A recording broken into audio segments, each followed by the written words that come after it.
हम संविधान को मानने वाले लोग हैं। ये बुलडोजर गरीबों पे नहीं चल रहा है, ये बुलडोजर भारत के संविधान पे चल रहा है और इस बुलडोजर का इलाज भी हम लोगों को करना पड़ेगा। मैं आपसे फिर कह रहा हूं, बुलडोजर से नहीं, आप अपनी एकता बना के रखिए।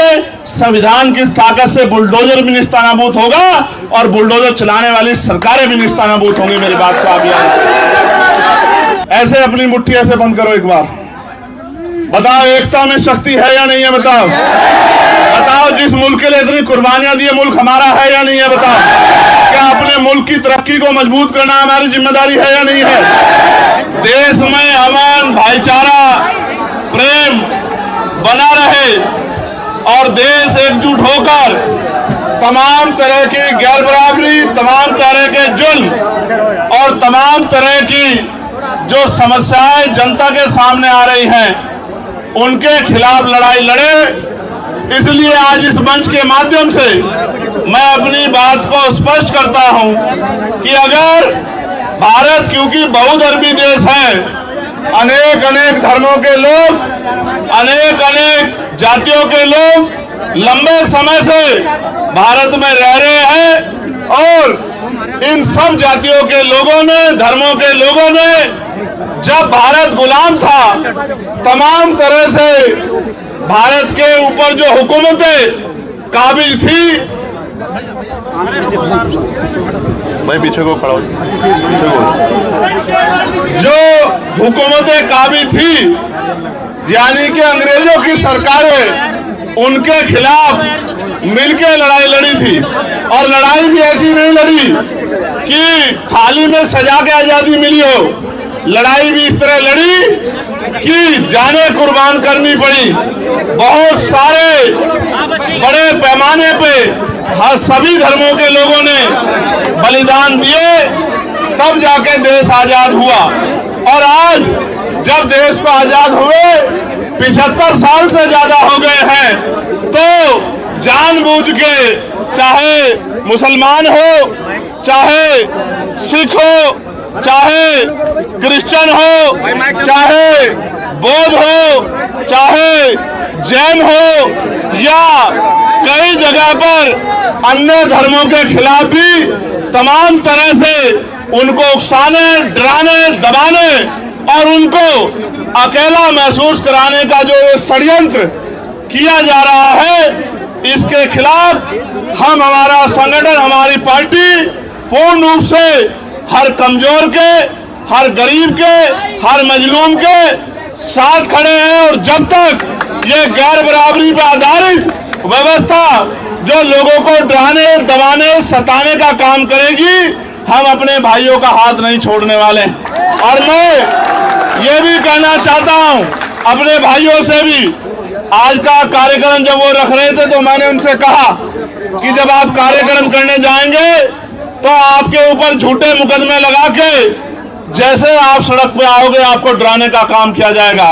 इसलिए इस काम की जिम्मेदारी जिन लोगों को, जो सबको अपना भाई बना के एकजुट होकर चलना चाहते हैं, उन भीम आर्मी आजाद समाज पार्टी के लोगों को अपने हाथों में उठानी चाहिए। क्योंकि जब आप वोट मांगने जाते हो तब तो आप सबसे वोट मांगते हो, बड़े बड़े वादे करते हो, और जब चुनाव निकल जाता है और गरीबों पे, कमजोरों पे जुल्म होता है, तो सारी पार्टियों की तरह आप भी इंतजार मत करो कि वो सड़क पे निकल के अपने आप लड़ाई लड़े। अगर आप सड़क पे निकलोगे तो उनके लिए आपको एजेंडा बना के अपना काम करना आसान हो जाएगा। मैं आपको विश्वास दिलाता हूं, आपको पता होगा जिस शख्स ने पैगंबर साहब पे टिप्पणी की थी, उस पे मुकदमा लिखवा के जेल भिजवाने का काम भी हम ही लोगों ने किया। और हमारे लोगों ने गाजियाबाद में आंदोलन किया और अरेस्ट कराने का काम किया।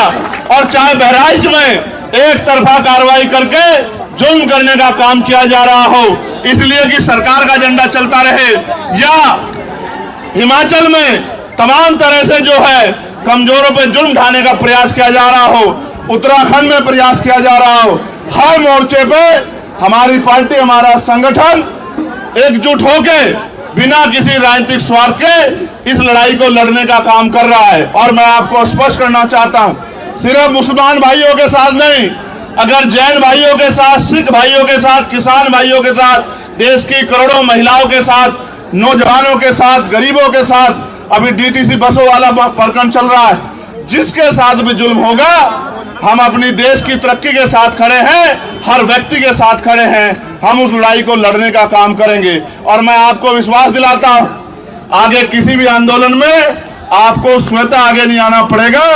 जब जब कोई जुल्म होगा, हम लोग उस लड़ाई को लड़ने का काम करेंगे। और याद रखना, ये जो आरएसएस के लोग हर जाति धर्म के लोगों में घुस गए, इनके विचार को मानने वाले लोग हर जाति में हैं, हर धर्म में हैं। इनसे भी हमें सावधान रहना पड़ेगा, क्योंकि जब हम इनकी बातों में आते हैं तो फिर जो है इनके मोहरे जो है हमारे लोगों को परेशान करने का काम करते हैं, सरकार के एजेंट बनने का काम करते हैं।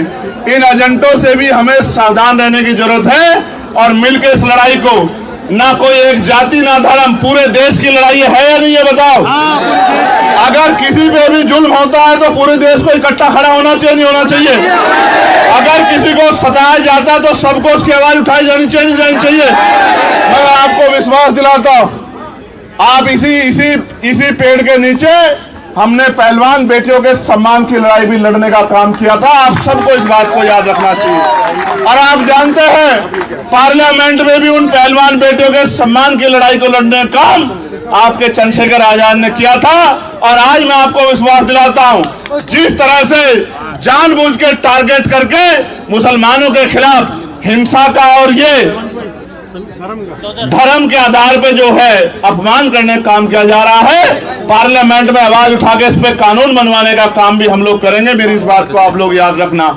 लेकिन मैं आपसे भी कहना चाहता हूं कि अगर आप लोग एकजुट नहीं रहे तो आपकी एकजुटता ना रहने का फायदा दूसरे लोग उठाएंगे। हमें बुलडोजर, मैं फिर कहता हूं, पहले दिन से हम लोग बुलडोजर के खिलाफ रहे हैं और बुलडोजर की प्रक्रिया न्याय संगत है नहीं। हम संविधान को मानने वाले लोग हैं। ये बुलडोजर गरीबों में नहीं चल रहा है, ये बुलडोजर भारत के संविधान पर चल रहा है और इस बुलडोजर का इलाज भी हम लोगों को करना पड़ेगा। मैं आपसे फिर कह रहा हूं, बुलडोजर से नहीं, आप अपनी एकता बना के रखिए। संविधान की ताकत से बुलडोजर भी निस्तानाबूद होगा और बुलडोजर चलाने वाली सरकारें भी निस्तानाबूद होंगी। मेरी बात को आप याद रखिए।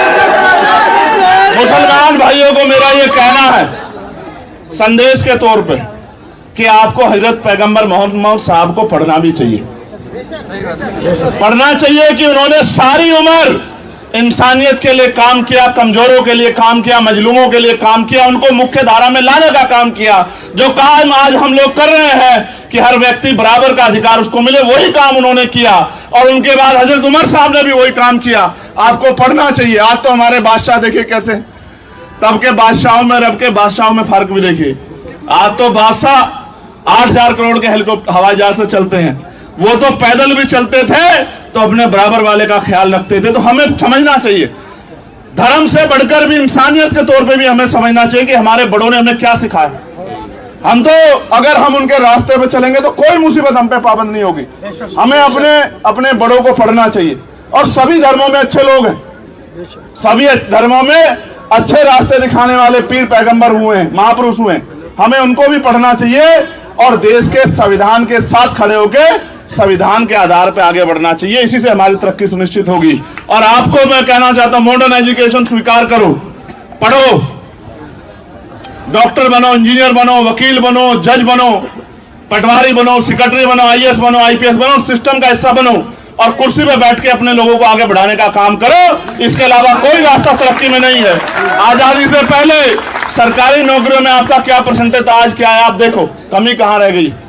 ये मैंने नहीं की है, ये आपको और हमें मिलकर सोचना पड़ेगा कि जब तक हम लोग एजुकेशन को स्वीकार नहीं करेंगे और संविधान के फैसलों के साथ नहीं खड़ोगे तो हमें परेशानियों का सामना करना पड़ेगा।